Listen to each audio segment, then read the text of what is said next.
Hello everyone! Sa harap pong ito ay pag-aralan po natin yung paano natin malalaman kung yung isang chord o wire ay goods pa ba o magamit pa ba siya sa instrument or hindi. So, ang chord na ito, dati ito siyang stereo chord. Tapos ngayon is kinonvert siya into monochord. Ginagamit siya ngayon sa pagkokonekta sa halimbawa sa gitara para papunta sa amplifier dulo to dulo or kaya sa mga keyboard din na malaki din yung ulo niya. So, ito pong ginagamit nito. Ngayon, monochord na ito. Hindi na ito sa stereo. So, i-check natin kung pwede pa ba itong gamitin or good pa ba ito siyang gamitin sa mga ating mga instrument. So, sa pag-check po ng chord, tandaan po natin, una sa lahat, kailangan hindi po nagkakaroon ng ground yung dalawa, kasi pag nag-ground po yung dalawa, halimbawa, nakita niyo po itong lines na to. Ito yung masasabi natin na ground at ito naman masasabi natin na positive. So, ngayon, ang dalawang ito dapat wala po siyang connection dito. Dapat ang connection niya dito at dito lang. At ito naman dito at ito lang. Ngayon, isa din na paraan na malalaman na hindi na pwede ang isang chord pag o mahina or may problema na siya or nagre-resist na siya. Pag ang reading po natin sa tester ay umabot na siya ng 1 ohms or may pa doon, ibig sabihin hindi na siya goods din o hindi na siya magandang quality na may problema dito o either dito na nagre-resist. So kung ang isang chord natin ay 0 to 0 ang nakalagay niya, 0 to 0 ohms, ibig sabihin pwede pa siyang gagamitin, maayos pa siyang gamitin, kaya pa niyang makakonect sa instrument, hindi pa siya nag-ground para yung kung napapansin nyo, pag tayo ay nagtutugtog, minsan may gano'n. So, ibig sabihin, ang problema talaga either sa chord na mismo o either dito sa madulo nito. So, check natin. So, para malaman, para ma-check natin na ito, gagamit tayo ng tester. Okay? Tester. So, ano ba yung 0 to 0? Ito, nakita niyo po to, may nakalagay na 0. Ayan. Ang pin na to, dapat pupunta siya dito sa 0. Tapos, ang ano natin, na dito, sa times 1 po tayo. Times 1 continuity. Yung hindi pa gagamit sa ng buzzer, hindi po tayo gagamit ng ganun kasi kung gagamit tayo ganun, may hirapan tayo na malaman ko okay pa ba yung wire. So, itong gagamitin natin para malalaman natin kung good pa ba or not na siya. So, okay? Okay. Check muna natin kung aabot pa siya sa 0. So, tingnan natin yung pin niya kung send up. So, hindi siya nakasend sa 0. So, i-adjust natin. Kailangan aabot siya sa 0. Ayun. Nasa 0 na siya. Ngayon, kung nasa 0 na siya, pwede natin i-check yung chord. Check chord na to kung good pa ba siya or hindi. Okay, negative. Negative to negative.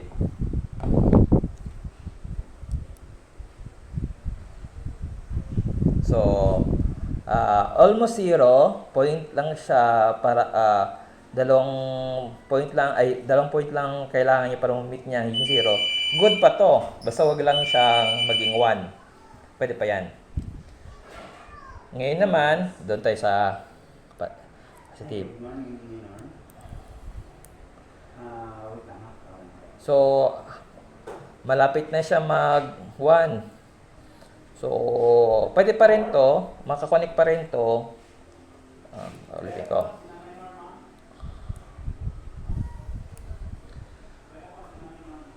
Almost 0.5. So, ibig sabihin, good pa rin to. Pero kung aabot yan ng 1, medyo may problema. Nagre-resist na siya. Pero ito, well, good pa to talaga. Pwede pa talaga to siya. check natin yung negative to positive.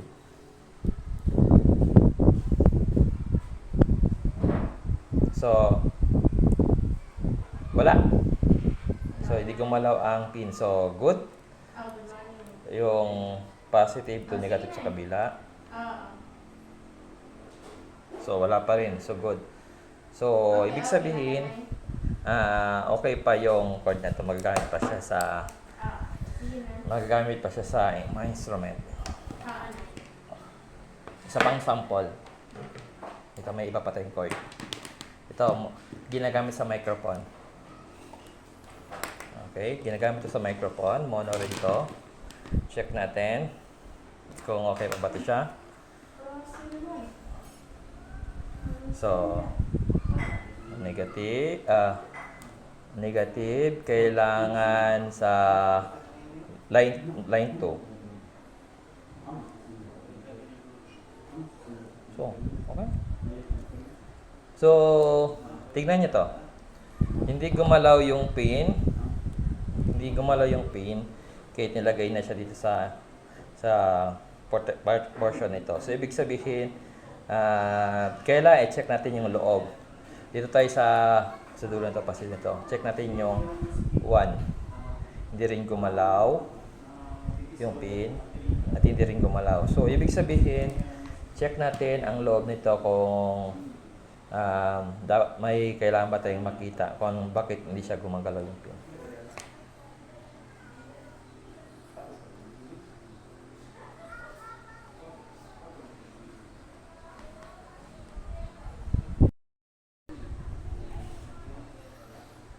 So, ayun. Ito yung problema. Ito yung problema. May putol na siya. Kaya hindi siya gumalaw yung pin. So, ibig sabihin, may sira siya. So, ito yung mga cord niya. Putulin na lang natin ito para hindi tayo mahirapan.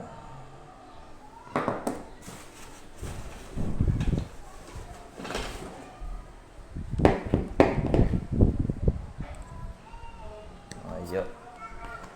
Yun o. So, ang dami ko natangay na mga hibla. So, pag ganyan, putol pa tayo ulit.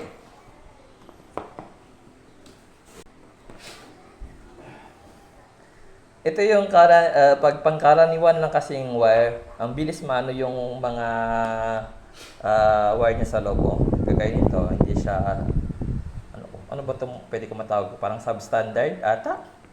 Low quality na wire, kaya mabilis lang masira. Kaya mga ganitong wire yung, halimbawa, pag bumili kayo ng microphone or bumili kayo ng mga speaker tas may cord na microphone, asahan nyo po, ang ibibigay sa inyo low quality na cord o low quality na ganito.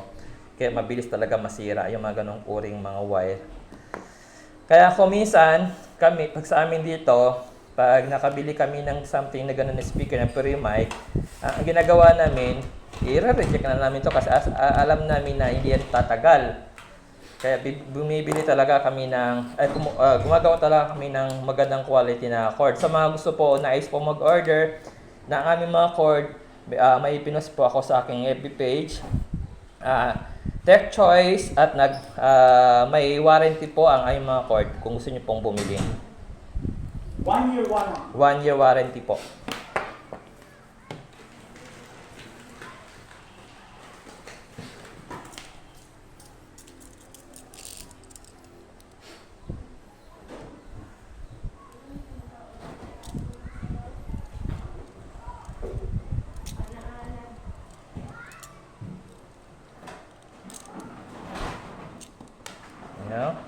Ganito kanipis ang mga wire na yung mga binibili natin yung mga microphone na may ready-made na wire, ganito kanipis po siya.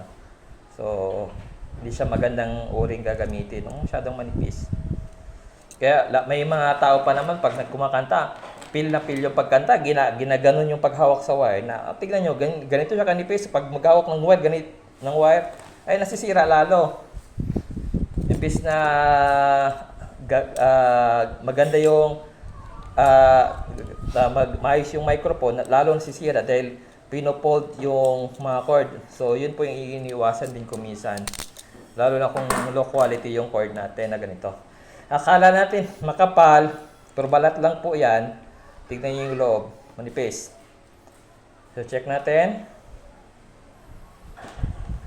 Dapat 0 to 0 yun, hindi siya abot ng 1. So, dito ko ilalagay sa negative. Sa ground mismo, sa ground. So, tignan nyo. Wala. Hindi man lang halos makaabot sa ang layo. So, kita nyo po. Ito, tignan natin ito. Ayun, na! Almost 5 ohms. Kaya po, so, ibig sabihin, sa madaling sabi, itong cord na to, wala na itong pakinabang. Ang gagawin natin ito, wala tayong magagawa dito. Reject na to kasi yung ground niya, hindi man lang nakaabot sa nasa 50 ohms. So, baka ang sira nito either dito or mismo mga cord na. Napansin nyo kanina yung pagputol ko, pag-splice ko ng cord, may umatak na mga hibla. So, either nandito na sa loob ang mga sira niya, yung hibla, o di kaya nandito yung sira. Kaya, so, ingat po tayo pag nakabili po tayo ng mga microphone, kasi may pre-cord. So, akala natin makapal, pero ang katotohanan yan, yung loob niyan, substandard yan, low quality yan. So, magagamit man, okay, pwede mo siyang gamitin, pero dahan-dahan po tayo sa paggamit ng microphone. Huwag po natin na pag-feel natin yung pagkanta, ginagano natin yung, napapansin nyo pag kumakanta, halimbawa, ito yung microphone, minsan ito yung microphone, igagano natin yung cord, kasi feel natin kumanta, lalo po nasisira yung cord, lalo na kung low quality po. So, thank you po sa inyong mga oras kung nakabot pa kayo sa dulo ng video ito. Salamat at sana po supportahan niyo po aking video sa pagbibigay po ng mga impormasyon lalo na po sa mga cord na ginagamit natin sa pang-araw-araw kung ikaw ay isang musician o mahilig kumanta man. So, salamat. At sa mga nais pong bumili ng aming mga cord, Tech Choice is isa sa